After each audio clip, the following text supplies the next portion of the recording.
Kashmir 360 degrees, Kashmir की सियासी फिजाओं से जुड़ी हुई खबरों का विश्लेषण आपके सामने करूंगी। साथ ही जम्मू कश्मीर की सियासत को भी समझाऊंगी।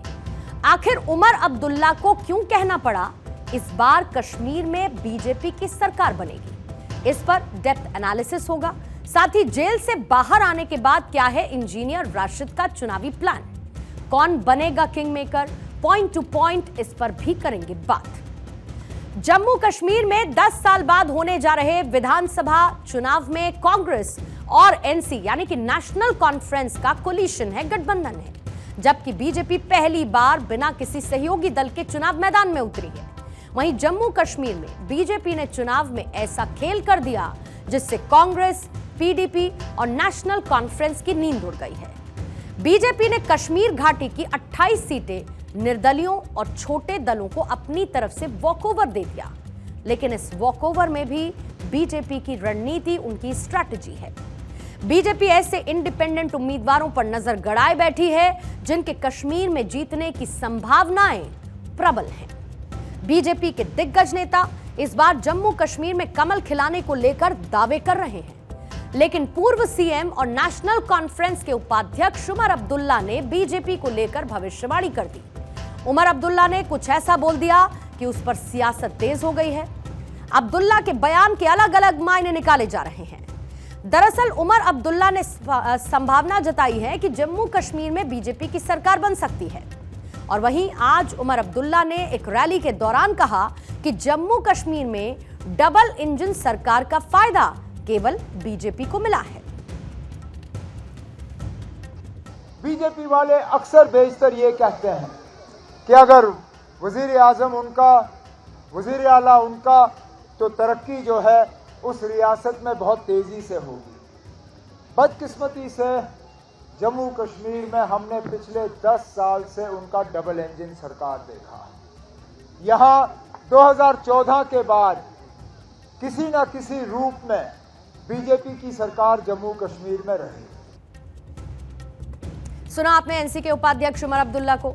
अब इनके बयान के मायने भी समझने जरूरी हैं, क्योंकि 10 साल बाद सत्ता में आने के लिए न सिर्फ पीडीपी और बल्कि नेशनल कॉन्फ्रेंस भी एड़ी चोटी का जोर लगा रही है।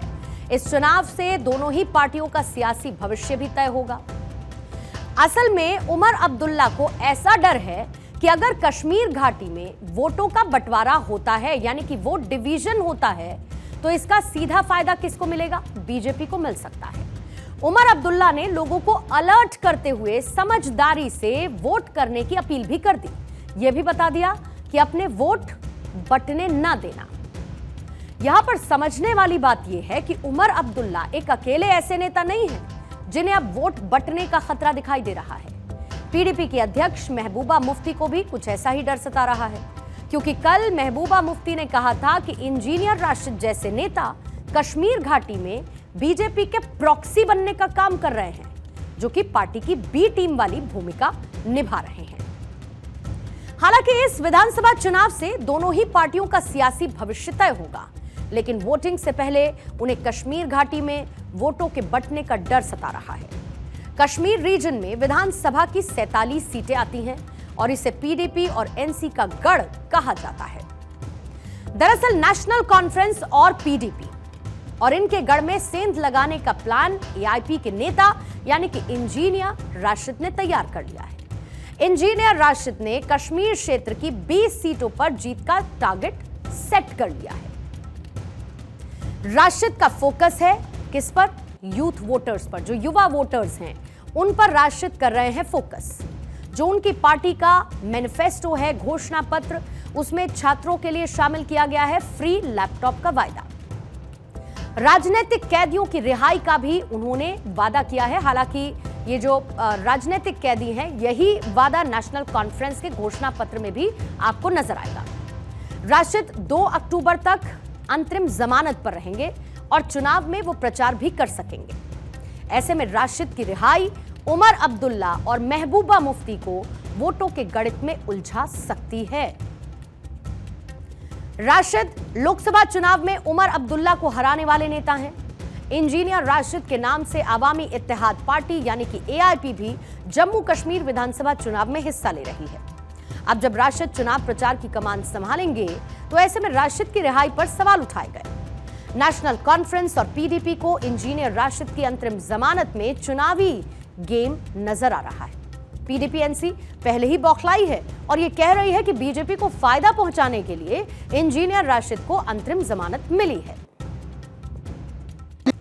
इलेक्शन मसला नहीं है, मेरे लिए कश्मीर मसले का हल ढूंढना सबसे बड़ी इंपॉर्टेंट चीज़ है। मुझे लगता है कश्मीरी वहाँ तक नौबत ही नहीं आएगी, अवामी इत्तेहाद पार्टी को भरपूर मंडेट मिलेगा। I am sure, damn sure. ये इलेक्शन मसला नहीं है, मेरे लिए कश्मीर मसले का हल ढूंढना सबसे बड़ी इंपॉर्टेंट चीज़ है। मुझे लगता है कश्मीरी वहाँ तक नौबत ही नहीं आएगी, अवामी इत्तेहाद पार्टी को भरपूर मंडेट मिलेगा। I am sure, damn sure. इसी बीच महबूबा मुफ्ती चुनाव से पहले ही सत्ता में वापस लौटने के ख्वाब देख रही हैं। महबूबा किस तरीके का नैरेटिव सेट करने की कोशिश कर रही हैं, उसे भी समझिए। महबूबा मुफ्ती ने बीजेपी के साथ किसी भी तरीके के अलायंस से साफ इनकार कर दिया है। दावा यह किया कि चुनाव में पीडीपी ही किंग मेकर होगी और अगर संभावना बनी तो मुख्यमंत्री भी पीडीपी का ही होगा। इतना ही नहीं, महबूबा ने यहां तक कह दिया कि आज जो भी जम्मू कश्मीर में तरक्की और विकास है वो पीडीपी की ही बदौलत है। साउथ कश्मीर के लोग समझ रहे हैं कि पीडीपी ने उनके लिए क्या किया और दूसरी जमातों ने उनके लिए क्या किया। मेडिकल कॉलेज से लेके यूनिवर्सिटी से लेके ऑल इंडिया इंस्टीट्यूट से लेके जम्मू कश्मीर के लोग, खासकर बिलखुसूस साउथ कश्मीर के लोग इस बात को बखूबी समझते हैं कि अगर कोई जमात जम्मू कश्मीर के लोगों की जज्बात की, उनकी रिप्रेजेंटेशन करती है, उनकी बात करती है, और अगर वो इस तूफान में जो इस वक्त बीजेपी ने ढाला हुआ है हमारी जमीन को लेके, हमारी नौकरियों को लेके, हमारे तशक्कुस को लेके, अगर उसका कोई मुकाबला कर सकता है तो वो वाहिद पीडीपी जमात है।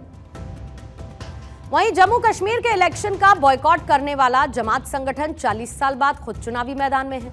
जम्मू कश्मीर विधानसभा चुनाव में इस बार प्रतिबंधित संगठन जमात इस्लामी निर्दलीय उम्मीदवारों को समर्थन दे रहा है।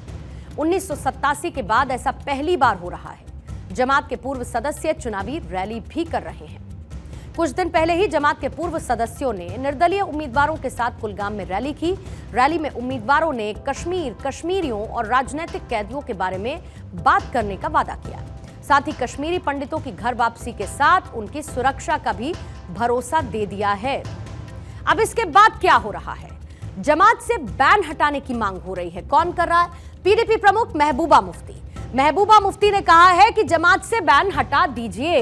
ये है मांग पीडीपी प्रमुख की तरफ से। इसके साथ साउथ कश्मीर की 4 विधानसभा में निर्दलीय कैंडिडेट का समर्थन जमात करता हुआ नजर आ रहा है। साथ ही जमात पर अलगाववाद, हिंसक प्रदर्शन का समर्थन करने का आरोप लगता रहा है और यही एक वजह रही है कि जमात को बैन किया गया था। जमात पर सिक्योरिटी फोर्सेस के खिलाफ हिंसक विरोध प्रदर्शन करने को भी, उनको समर्थन देने का भी आरोप लग रहा है। यह भी जमात का काम रहा है। अब जमात इस्लामी कैडर बेस्ड संगठन है।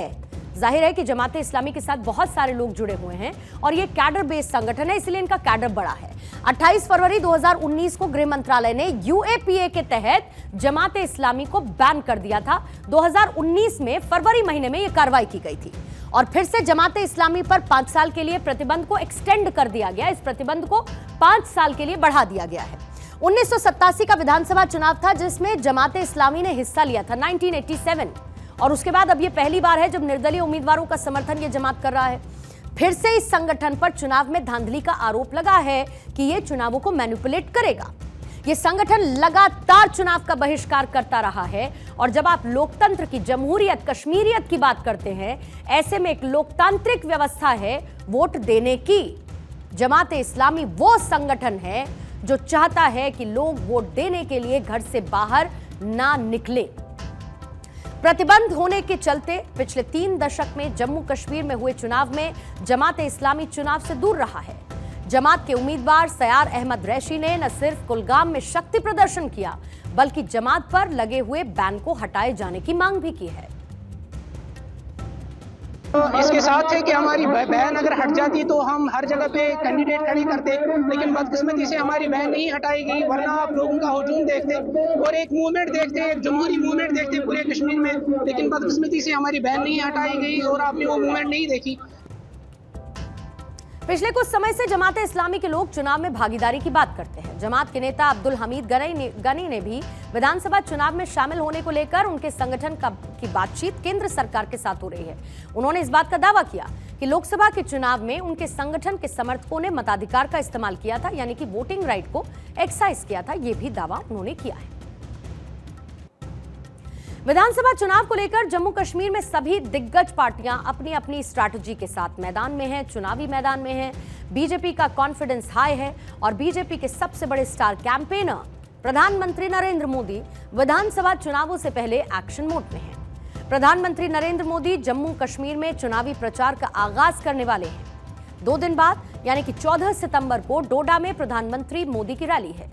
जम्मू कश्मीर में बीजेपी चुनाव क्षेत्र की सभी 8 सीटें अपनी झोली में डालने के लिए जोर आजमाइश करेगी। प्रधानमंत्री मोदी रैली के जरिए इन सभी 8 सीटों पर जीत की जमीन को तैयार करने की कोशिश करेंगे। दरअसल जम्मू कश्मीर में प्रधानमंत्री नरेंद्र मोदी 3 जनसभा करने वाले हैं। जम्मू में प्रधानमंत्री 2 और कश्मीर घाटी में 1 रैली वो कर सकते हैं। जम्मू के डोडा में प्रधानमंत्री चुनावी जनसभा की शुरुआत करेंगे। चिनाब क्षेत्र के जो 3 जिले हैं, जिसमें रामबन, डोडा और किश्तवाड़ शामिल है, यहां पर 1 लाख लोगों को जुटाने का लक्ष्य रखा गया और इन्हीं जिलों से लगते हुए नॉर्थ कश्मीर के 4 जिले यानी कि अनंतनाग, शोपिया, पुलवामा और कुलगाम है। पहले चरण में 7 जिलों में 18 सितंबर को वोटिंग होनी है, मतदान होना है। जम्मू कश्मीर आज तरक्की और विकास की इबारत लिख रहा है। आर्टिकल 370 के एब्रोगेट होने के बाद आज नया कश्मीर पहले से ज्यादा खुशहाल है, लेकिन कुछ लोग आज भी कश्मीर को भारत के विकास पथ पर बढ़ते हुए नहीं देखना चाहते और इसको लेकर बीजेपी भी विपक्ष पर हमलावर है। जी ने 70 बरस के बाद श्यामा प्रसाद मुखर्जी के संकल्प को पूरा करते हुए जम्मू कश्मीर का पूर्ण विलय भारतीय गणराज्य के साथ करने का कार्य किया था, अनुच्छेद 370 को हटा करके। और मुझे विश्वास है कि वो लोग जो कश्मीर केंद्रित नेता जो कहते हैं कि कश्मीर नागरिकों के लिए वो वापस लाने की बात करते हैं, उनके अपने वहां के नागरिक भी इस बात से मुतफिक नहीं होंगे, क्योंकि मोदी जी ने एक तरक्की की राह पर भारत को रखा है। प्रधानमंत्री मोदी के चुनावी अभियान का फोकस अनुच्छेद 370 के खत्म होने के बाद जम्मू कश्मीर में हुए विकास पर रहेगा। प्रधानमंत्री मोदी की होने वाली रैलियों को लेकर बीजेपी में उत्साह है। इसके साथ आज से उत्तराखंड के सीएम पुष्कर सिंह धामी ने भी जम्मू कश्मीर विधानसभा के लिए चुनाव प्रचार की कमान संभाल ली है। धामी ने सांबा में जनसभा की और बीजेपी कैंडिडेट सुरजीत सिंह सलाथिया के लिए प्रचार किया है। सांबा से सुरजीत सिंह सलाथिया को बीजेपी की तरफ से टिकट दिया गया है और सुरजीत सिंह नेशनल कॉन्फ्रेंस से बीजेपी में शामिल हुए हैं। सांबा सीट पर तीसरे और आखिरी चरण में यानी कि 1 अक्टूबर को वोटिंग होगी। साल 2014 विधानसभा चुनाव में देवेंद्र कुमार मान्याल ने यहां से जीत दर्ज की थी इस सीट से। बीजेपी के देवेंद्र मान्याल ने जेकेएनपीपी कैंडिडेट यश पॉल कुंडल को हरा दिया था, जबकि कांग्रेस ने सांबा सीट से सुभाष चंद्र को मैदान में उतारा है। सांबा में पुष्कर सिंह धामी ने यह कह दिया कि इस बार जम्मू कश्मीर में डबल इंजन की सरकार बनेगी। इसके साथ एक विधान, एक निशान और एक प्रधान का अगर सपना साकार किसी ने किया है तो इसका श्रेय सिर्फ प्रधानमंत्री नरेंद्र मोदी को जाता है। मुझे पूरा विश्वास है कि आप 1 अक्टूबर को कमल के फूल पर वोट देकर सांबा और पूरे जम्मू कश्मीर के अंदर इस बार डबल इंजन की सरकार बनाएंगे। एक देश के अंदर एक विधान होगा, एक निशान होगा और एक प्रधान होगा। उसको साकार करने का काम किसी ने किया है तो भारत मां के लाल नरेंद्र मोदी जी ने किया है। भाइयों बहनों, दरअसल सांबा विधानसभा सीट अनरिजर्व्ड सीट है। यहां नेशनल कॉन्फ्रेंस और कांग्रेस का कोलिशन है और कृष्णदेव सिंह को उम्मीदवार बनाया गया है। जाहिर बात है कि एक तरफ चुनावी प्रचार शुरू है और सांबा सीट पर भी चुनावी रस्साकशी बहुत दिलचस्प नजर आने वाली है।